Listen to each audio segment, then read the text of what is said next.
तो हम पढ़ रहे हैं रिडक्स। रिडक्स के लिए दो किस्म की लाइब्रेरीज आपको इंस्टॉल करनी पड़ेंगी। एक का नाम है npm install redux और एक का नाम है react redux। इंस्टॉल किया, इसके अंदर हमारे पास जो है चार चीजें। रिडक्स के अंदर जो रिडक्स का कोड जिस साइकिल में घूमता है वो चार चीजों के दरमियान घूमता है। ठीक है, ये अभी पहले इसको हम याद कर लेते हैं वो चार चीजें क्या है। पहले का नाम है कंपोनेंट। अच्छा, कंपोनेंट के बाद क्या होता है? एक्शन।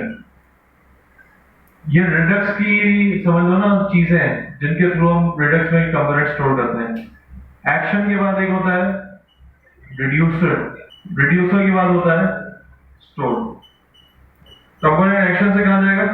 रिड्यूसर। रिड्यूसर, और रिड्यूसर के बाद स्टोर के बाद कंपोनेंट। कंपोनेंट से आपने थीम सेट की, तो रिडक्स में मैं जब थीम सेट करने जा रहा हूं तो वो इस फ्लो से जाएगा, यानी पहले मेरी थीम का डेटा एक्शन में जाएगा, एक्शन से रिड्यूसर, रिड्यूसर से स्टोर में जाएगा। अब स्टोर के अंदर थीम का डेटा स्टोर हो गया है।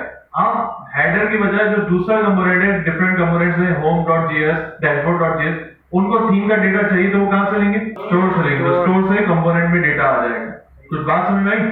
ये चार चीजों के दरमियान हमारा पूरा रिडक्स का गेम चलेगा। इसको हम दो स्टेप्स के अंदर तोड़ के काम करेंगे। पहला स्टेप ये कि इनिशियल कॉन्फ़िगरेशन हम कर लें रिडक्स की, यानी रिडक्स को और हमारी ऐप को कनेक्ट कर लें। जो अभी हमने लाइब्रेरी इंस्टॉल की उसके जरिए हम रिडक्स को और एप्लीकेशन को कनेक्ट कर लेंगे। ये पहला स्टेप होगा हमारा। और सेकंड स्टेप होगा इम्प्लीमेंटेशन। पहला स्टेप कॉन्फ़िगरेशन, दूसरा इम्प्लीमेंटेशन। इम्प्लीमेंटेशन मतलब सेट करूंगा और गेट करूंगा डेटा। ये पूरा फ्लो बनाऊंगा। कॉन्फ़िगरेशन के लिए SRC के अंदर एक आप फोल्डर बनाओगे जिसका नाम है स्टोर या रिडक्स, दोनों नाम रख सकते हो। ठीक है, उसके अंदर एक मेन फाइल है index.js जिसके अंदर कॉन्फ़िगरेशन होगी। और स्टोर के अंदर दो और मेन फोल्डर्स बना लो। एक्शन और रिड्यूसर के फोल्डर बनेंगे। क्योंकि मल्टीपल एक्शंस, मल्टीपल रिड्यूसर हो सकते हैं, इस वजह से इनके फोल्डर्स बनेंगे। ठीक है, अच्छा, एक्शन के अंदर चूंकि मैंने कहा मल्टीपल एक्शंस, मल्टीपल, ये है क्या अभी मैंने बताया नहीं। मैंने ये आगे ही बात कर रहा हूं कि एक्शन और रिड्यूसर चूंकि मल्टीपल हो सकते हैं तो हर एक्शन का एक फोल्डर बनेगा। जिस तरह हर कंपोनेंट का हम फोल्डर बनाते थे, होम, डैशबोर्ड, कॉन्टैक्ट, इस तरह एक्शंस के लिए मल्टीपल फोल्डर्स बनेंगे। जैसा कि हम बना रहे हैं यूजर एक्शंस। क्या बना भाई? एक हो गया यूजर एक्शंस। अब एक और आपका, फॉर एग्जाम्पल आपको एड्स, OLX के एड्स ये भी स्टोर करने हैं रिडक्स में किसी पर्पस के लिए, तो आप एड्स एक्शन अलग बनाएंगे। बात समझ आ रही? मॉड्यूलर अप्रोच के साथ हम चलेंगे। ये नहीं कि एक ही फाइल के अंदर सारे एक्शंस बना लिए, नहीं, हर मॉड्यूल को अलग फाइल में डालेंगे, हर कैटेगरी को एक अलग फाइल में डालेंगे। इसी तरह रिड्यूसर को भी मॉड्यूलर अप्रोच में मैं तोड़ूंगा। किस तरह? Ads reducer, theme reducer, user reducer. ठीक है, बात समझ में आ रही? तो मैं एक फोल्डर बना रहा हूं अभी फिलहाल यूजर एक्शंस के नाम से, या चलो थीम एक्शंस का बंद कर लेते हैं। ठीक है, और इसके अंदर इसकी index.js फाइल होगी। अच्छा, ये कैपिटल से नहीं होगी क्योंकि कोई कंपोनेंट नहीं है, सिर्फ कंपोनेंट कैपिटल से बनता था। एक्शन की बना ली, थीम एक्शंस, रिड्यूसर भी बना ली, थीम रिड्यूसर्स, और इसके अंदर क्या बनेगा? index.js। अब आते हैं हम स्टोर के कोड पर। स्टोर के अंदर सबसे पहले हम इंपोर्ट कर रहे हैं क्रिएट स्टोर को, और इसके बाद हम करेंगे रिड्यूसर को इंपोर्ट फ्रॉम ./reducers स्लैश करके थीम रिड्यूसर की index.js फाइल से। लेकिन वहां से हमने कुछ एक्सपोर्ट तो नहीं किया अभी तक, ऐसा ही ना? तो हम रिड्यूसर की फाइल में जाते हैं और वहां एक नॉर्मल सा फंक्शन बना लेते हैं रिड्यूसर के नाम का बस, और उसको एक्सपोर्ट करते हैं फिलहाल। ठीक है, सॉरी, एक्सपोर्ट डिफॉल्ट रिड्यूसर। इसके बाद क्या करना है भाई? क्रिएट स्टोर को कॉल कर देना है, यानी हम constant store is equals to create store और उसके अंदर रिड्यूसर को डाल देंगे। और किया हमने एक्सपोर्ट डिफॉल्ट स्टोर। बस ये चार लाइनों का बेसिक कोड है जो कॉन्फ़िगरेशन पर बनी। अच्छा, अब स्टोर एक्सपोर्ट तो कर दिया, तो जब एक्सपोर्ट होगा तो कहीं इंपोर्ट भी होगा। तो हम जाते हैं अपनी app.js में, यहां इंपोर्ट होगा। app.js में एक तो हम स्टोर इंपोर्ट करेंगे जहां पर हमने बनाया, लेकिन स्टोर हम यूज क्या करेंगे? एक और चीज हमें इंपोर्ट करनी है लाइब्रेरी से, जिसका नाम क्या है? Import provider from React। दो चीजें इंपोर्ट की, एक स्टोर और एक प्रोवाइडर, जिसके अंदर मैं स्टोर को डालूंगा। अब सिंपल सा इतना काम करना है, जो भी हमारा रिटर्न लिखा हुआ है ना, उसमें सबसे पहले ये प्रोवाइडर का टैग ले और उसके अंदर स्टोर एज अ प्रॉप दे दो और इसको रैप कर दो। ऐसे कर, आप देखो रिफ्रेश करने पर आपकी ऐप चल रही है। इसका मतलब हमारी ऐप स्टोर कनेक्ट हो चुका है और हमने सही कोड लिखा है। देखो हम कर रहे हैं इम्प्लीमेंट का पहला पॉइंट हमने बनाया हेडर का कंपोनेंट। हेडर के अंदर एक index.js फाइल, ओके बना ले हेडर, एक्सपोर्ट डिफॉल्ट। हेडर को कहीं यूज करेंगे, कहीं भी यूज कर लो। फॉर एग्जाम्पल मैं इसको राउटर के बाद ही, ये ना हेडर का, ये हटा के अपना हेडर दिया, ठीक है भाई। हेडर तो हमने बना लिया। अब मैं चाह रहा हूं कि यहां से जो भी हेडर इस्तेमाल हो, यानी जो भी थीम इस्तेमाल हो, रेड ग्रीन या ब्लू, वो सबका कलर हो जाए। यानी जितने भी हमने राउट बनाया ना भाई, प्रोफाइल कॉन्टेक्ट, सबका वही कलर हो जाए जो हम यहाँ से सेलेक्ट करें। आप चलते हैं रिडक्स के गेम पर। पेंट के अंदर क्या फ्लो होता है? कंपोनेंट से एक्शन से।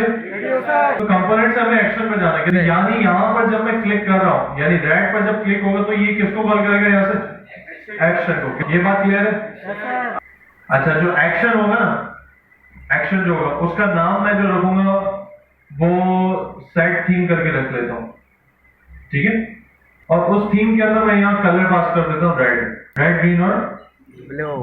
ये भी मैंने एक्शन कॉल किया है। आप बनाते हैं एक्शन का कोड में क्या होगा? ये भी एक फंक्शन होगा जिसका रिड्यूसर एक फंक्शन था। Yes sir. Function set theme हम पैरामीटर्स में मिले तो पैरामीटर में रिसीव भी हो रही होगी। अब हमने किया रिटर्न, इसके अंदर क्या कोड आएगा? रिटर्न एक ऑब्जेक्ट जिसके अंदर होगी टाइप, दो चीजें होंगी, टाइप और दूसरा डेटा। टाइप में मैं यहां लिख रहा हूं सेट थीम कैपिटल में, और डेटा में मैं लिख रहा हूं थीम, ठीक है। हमने क्या किया? देखो अभी तक क्या किया।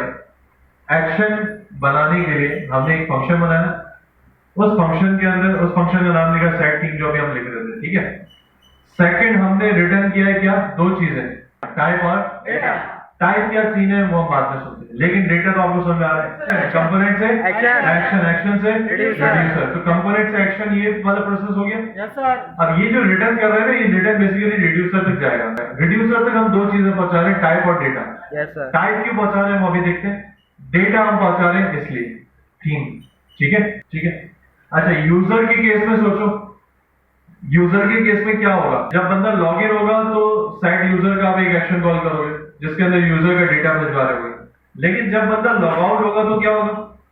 वो यूजर खाली भी करवाओगे ना। थीम के वक्त मैं थीम सेट करवा रहा हूं, ठीक है। इसी तरह जब मेरे पास यूजर लॉगिन होगा तो मैं एक सेट यूजर का एक्शन बना के उसको यूज करूंगा, जिससे वो यूजर का डेटा रिडक्स में रखेगा। लेकिन जब मैं लॉग आउट होगा तो वही डेटा मुझे रिडक्स से निकालना भी तो है ना। एक और फंक्शन बना दो, रिमूव थीम, जिसके अंदर मैं टाइप तो भेज रहा हूं लेकिन थीम नहीं भेज रहा, क्योंकि मुझे सिर्फ थीम रिमूव करवानी है, ये नहीं बताना कौन सी थीम रिमूव करना है। तो अब डेटा भेजने की जरूरत तो नहीं है। टाइप मैंने क्या दी? Remove theme. ये टाइप की वजह से मैं आपको ये दो सिनेरियोस बता रहा हूं कि टाइप का गेम क्या है। आगे जाके मजीद क्लियर हो रहा है आपको टाइप का गेम, ठीक है। अभी आपको सिर्फ ये समझ में आ रहा है कि हर एक्शन की अलग टाइप जा रही है। ये आपने दो एक्शन बना के एक्सपोर्ट मार लिए, ऐसे ही सेट थीम और रिमूव थीम को एक्सपोर्ट कर दिया, ऐसा ही। अभी हम इसको इस्तेमाल नहीं करेंगे वैसे, ये मैंने आपको मिसाल के तौर पर बताया। ये मैं कमेंट कर देता हूँ, एक ही को इंपोर्ट कर यूज करते हैं, ठीक है। अब रिड्यूसर में क्या कोड करेंगे? रिड्यूसर के अंदर हमने एक फंक्शन बना के छोड़ दिया था। अभी तक हमने क्या किया भाई? हेडर के अंदर क्लिक पर एक्शन को कॉल किया, एक्शन अभी इंपोर्ट वगैरह नहीं किया है। यहाँ पर थीम एक्शन के अंदर हमने क्या किया हुआ? वो थीम एक्शन का बनाया, सेट थीम बनाया, रिटर्न क्या की? दो चीजें, क्या क्या चीजें?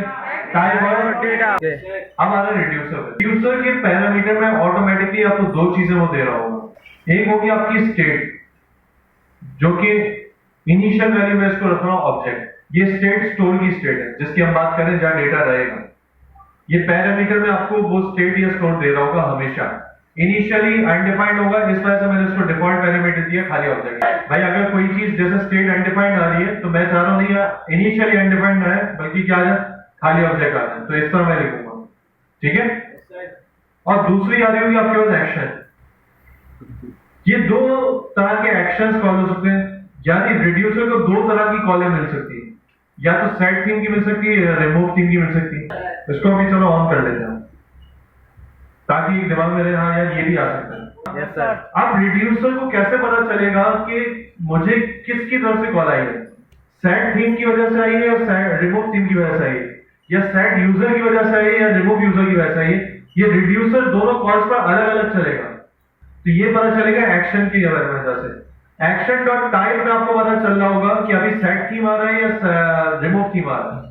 हमने ये जो दोनों ऑब्जेक्ट पास किए ना, टाइप और डेटा, ये दोनों एक्शन में मिलेंगे। तो कभी एक्शन डॉट टाइप में सेट थीम मिल रहा होगा, कभी रिमूव थीम मिल रहा होगा। अब मैं यहाँ पर चूंकि हर चीज के लिए हमें अलग काम करना है, हर एक्शन के लिए अलग काम करना है, तो मैं इसके लिए स्विच केस लगाऊंगा। स्विच केस लगा रहा हूं मैं एक्शन डॉट टाइप पर। किस पर भाई? Action dot type. यानी जब action dot type set theme हो तो ये काम करना है, जब action dot type remove theme हो तो ये काम करना है, जब action dot type set user हो तो ये काम करना है, जब action dot type remove user हो तो ये काम करना है। कुछ बात समझ में आई? Yes, से भी यहाँ काम हो सकता है, लेकिन यहाँ रिकमेंडेड है स्विच केस, क्योंकि मल्टीपल टाइप्स है और एक चीज पर कंडीशन चल रही है, तो उसके लिए स्विच केस रिकमेंडेड होता है। अब देखो मैं केस लिख रहा हूं पहला, जो कि है सेट केस लिखूंगा, और इसी तरह केस लिख रहा हूं मैं रिमूव थीम का। और एक और कौन सा केस आता है स्विच केस में? Default case. बिल्कुल, डिफॉल्ट केस में मैं जो स्टेट हमें मिल रही है उसको मैंने रिटर्न कर दिया। इनिशियली ये चलेगा तो जाहिर उसमें कोई टाइप नहीं होगी, तो बाय डिफॉल्ट क्या रिटर्न करते हैं? जो भी स्टेट है, यानी स्टोर को बाय डिफॉल्ट रिटर्न करते हैं। लेकिन सेट थीम करते वक्त मुझे क्या रिटर्न करना है? मुझे रिटर्न करना है एक अदद ऑब्जेक्ट जिसके अंदर होगी पुरानी स्टेट, और नया जो भी मैं काम वहां भेजना चाह रहा हूं। फॉर एग्जाम्पल मैं थीम स्टोर करना चाह रहा हूं। अच्छा, थीम मुझे कहां पर मिल रही? Action dot data. ये होगा सेट थीम का कोड। ये जो थीम है ये की है, यानी स्टोर आपका एक ऑब्जेक्ट है, तो उस ऑब्जेक्ट के अंदर मैंने की रखी है थीम, और वैल्यू क्या दी थी? जो मुझे एक्शन से मिल रही थी। लेकिन अगर मैं हर मर्तबा एक नया ऑब्जेक्ट रिटर्न करूंगा, अब फॉर एग्जाम्पल आप ये समझो, आपके स्टोर के अंदर मल्टीपल चीजें हो सकती है ना। फॉर एग्जाम्पल आप रिडक्स में इतना आगे निकल गए कि आपने स्टेट के अंदर दो चीजें स्टोर कर ली, यूजर भी है और क्या है?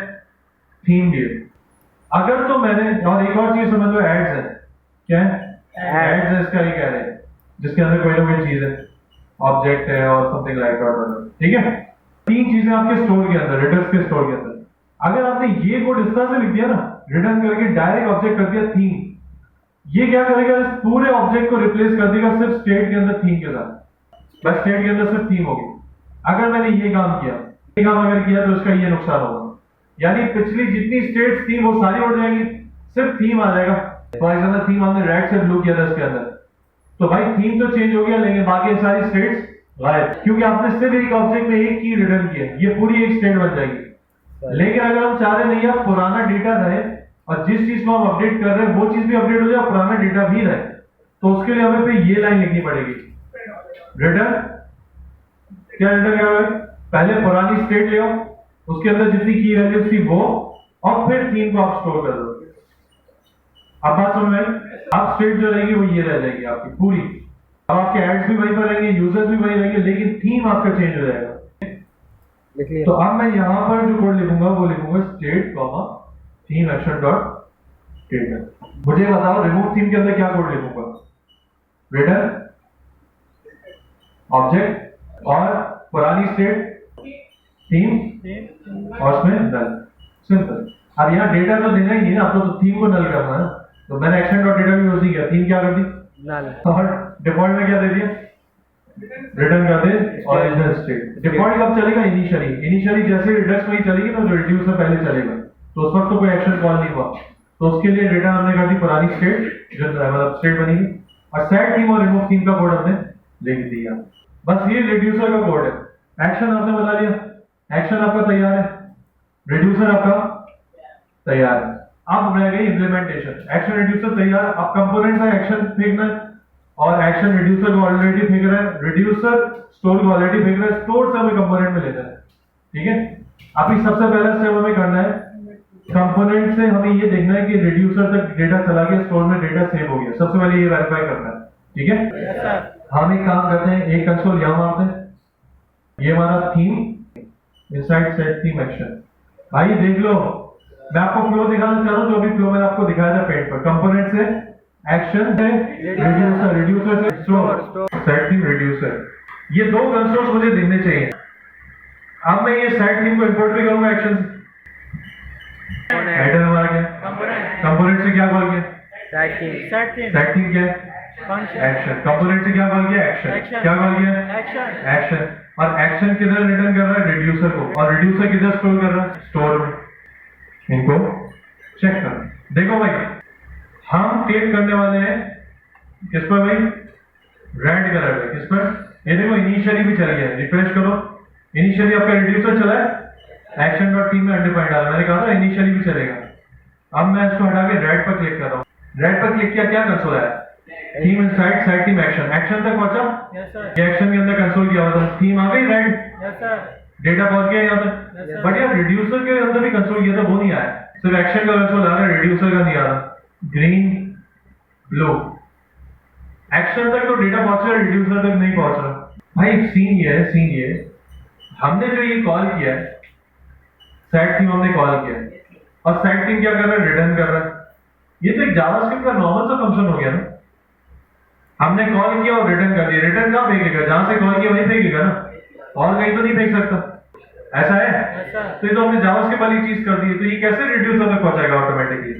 तो भाई ऑटोमेटिकली नहीं पहुंचा सकता, हमें इसके लिए एक और एडिशनल काम करना पड़ेगा। यूज डिस्पैच एक होता है, उसको हम इंपोर्ट करेंगे। भाई इंपोर्ट करेंगे हम एक और चीज, जिसका नाम क्या है, बस आखिरी स्टेप चल रहे हैं। Use dispatch, constant dispatch is equal to Use use dispatch. और अब ये जो मैंने फंक्शंस कॉल किए हैं ना, इनको डिस्पैच से रैप कर दूंगा, यानी ये लिखा डिस्पैच। अब आप देखोगे एक्शन भी कॉल हो रहा होगा, रिड्यूसर भी कॉल हो रहा होगा। देखो देखो देखो दुनिया के लोगों, ये क्या रिफ्रेश, ये क्या रेड को कॉल, भाइयों यहां देखो सब बंदे हुआ, ये रहा एक्शन और ये रहा, Reducer. यानी हमारा डेटा एक्शन तक भी पहुंचा और रिड्यूसर तक भी पहुंचा और हर जगह पहुंच गया, यानी स्टोर में चला गया, क्योंकि रिड्यूसर में हमने कोड लिखा हुआ ना स्टोर में जाने का। तीन स्टेप्स आपके हो गए, कंपोनेंट से एक्शन, एक्शन से रिड्यूसर, रिड्यूसर से स्टोर। अब रिड्यूसर स्टोर में आपका रिडक्स में डेटा चला गया, थीम पहुंच गई। अब ये डेटा मुझे मल्टीपल कंपोनेंट्स में चाहिए आगे से। अब मैं जा रहा हूं अपने अपने व्यूज में, किधर जा रहा हूं, फॉर एग्जाम्पल मैं गया कॉन्टैक्ट में, किधर गया, यहां मुझे चाहिए बैकग्राउंड कलर पे, मुझे चाहिए वो वाला थीम का कलर जो रिडक्स के अंदर स्टोर है। सही, आप इंपोर्ट कर लो एक छोटी सी चीज को, जिस तरह यूज डिस्पैच इंपोर्ट किया ना, इस तरह इंपोर्ट कर लो use selected, constant theme colour या थीम सेलेक्टेड, और इसके अंदर मिल रहा होगा आपको स्टेट, जो कि आपकी स्टोर है, और आप यहाँ एक कॉलबैक फंक्शन में आपको स्टेट मिली होगी, और आपने रिटर्न कर दिया स्टेट डॉट थीम, खत्म। यहां कंसोल मार के देख लो, थीम ना मिले तो घर चले जाओ। थीम इनसाइड कॉन्टैक्ट, हमने सिर्फ कॉन्टैक्ट के अंदर रिडक्स की वैल्यू देखना चाहिए कि स्टोर के अंदर थीम मिल रही नहीं मिल रही, ठीक है। आ जाओ, कॉन्टैक्ट किधर है भाई, ये रहा, क्या भाई, थीम इनसाइड कॉन्टैक्ट, बोलो बोलो। तो अगर मैं इसको ये थीम दे दूं, कैसा दिया, Yes sir. अब आओ दूसरे कंपोनेंट में चलते हैं। कॉन्टैक्ट में हो गया, मुझे बताओ डैशबोर्ड में मुझे चाहिए Selected. Selected set Theme. Use selected state dot theme, जिस नाम से स्टोर किया वो, और ये थीम दे दी यहाँ पर। और किधर है डिटेल में, इधर भी ये काम करो, बताओ इंपोर्ट, जहां भी चाहिए वहां पर मैं ये काम कर रहा हूँ, ठीक है। यूजर होगा तो मैंने स्टेट डॉट यूजर के तौर पर सेव किया होगा रिड्यूसर के अंदर, ऐसा ही ना, जिस तरह मैंने थीम अलग से स्टोर की, इस तरह यूजर कर रहा हूँ, तो यहीं पर constant user equals to use selected state state dot user, same. कोई भी चीज ऐसे निकालनी होगी ऐसे ही निकालेगा। अब आप देख लो भाई, हमने ग्रीन थीम यूज की है, कौन सी बोलिए, Green. अच्छा कॉन्टैक्ट पे ग्रीन आ रही, डैशबोर्ड पर ग्रीन आ रही है, डिटेल पर Green. कैसा दिया। अब मैं यहाँ से थीम चेंज कर रहा हूँ, हेडर से ब्लू, क्या कर दिया, Blue. डैशबोर्ड पर Blue. ब्लू। थीम का काम हो गया आपकी वेबसाइट में, आप करो अपने जो भी ऐप बनाए उसके अंदर थीम का काम कर लेते। तो भाई ये सारा सीन था।